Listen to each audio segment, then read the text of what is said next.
Alright, now if you've never had chicken katsu before, it's one of the best ways to have fried chicken, and I've got just the recipe from Kenji López-Alt. Now to get started, we need to make a classic Tonkatsu sauce, in which we're going to take a 1/4 cup of Worcestershire sauce, 1 tablespoon light soy sauce, and a tablespoon white sugar, and you're going to mix that until the sugar is dissolved. Then we're going to take a 1/4 cup of ketchup, add that into the mixture, and stir around until your sauce is smooth. Kenji says that this can be held in the fridge indefinitely, and I like to add it into a squeeze bottle as it's going to make it easy for us to put the sauce on the chicken when done. Now for the katsu, you can choose to use either chicken or pork. I went with chicken, so we're going to need 2 half-pound boneless skinless chicken breasts, in which we're going to cut in half into cutlets. After that, lay out some plastic wrap as we're going to pound these cutlets until they're about a 1/4 inch thin. Now I didn't have a meat pounder, so I had to use the bottom of a cast iron skillet, and the key to a great chicken katsu is to have it as thin as possible so we can get the most surface area for crunch. Once all your cutlets are pounded out, we're going to take them and season both sides with some kosher salt and fresh black pepper.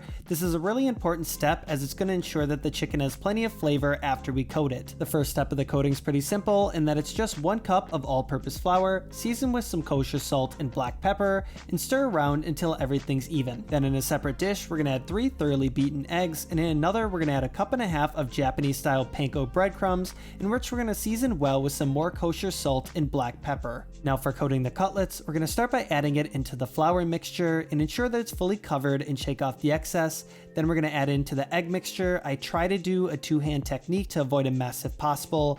And then for the panko breadcrumbs, we're just going to ensure that the chicken is fully coated, that there's no bare pieces, and then add it onto a parchment lined baking sheet. For frying, take a large wok or pot, fill up halfway with some vegetable oil and bring to 350 degrees. Then we're going to slowly add in our chicken cutlets. You're going to cook this first side for about 1.5 minutes until lightly brown, in which you're going to flip, and then we're going to cook for another 1.5 minutes. After that, you're going to continue flipping your chicken every minute or so until it achieves a deep golden brown color, and it's cooked for about 5 to 6 minutes, and then you can remove and season with some salt. Then cook the rest of your chicken until everything's done. For presentation, I'm adding a mound of white rice to the plate, and I've taken our chicken katsu and sliced thin, and I'm also going to add in a little bit of shredded cabbage and some black sesame seeds. Final step is to add on our homemade tonkatsu sauce, and then for a little bit of color, I added some sliced green onion. And there you have it, chicken katsu from Kenji López-Alt. If you guys liked the video, please like and subscribe, and I'll catch you in the next one.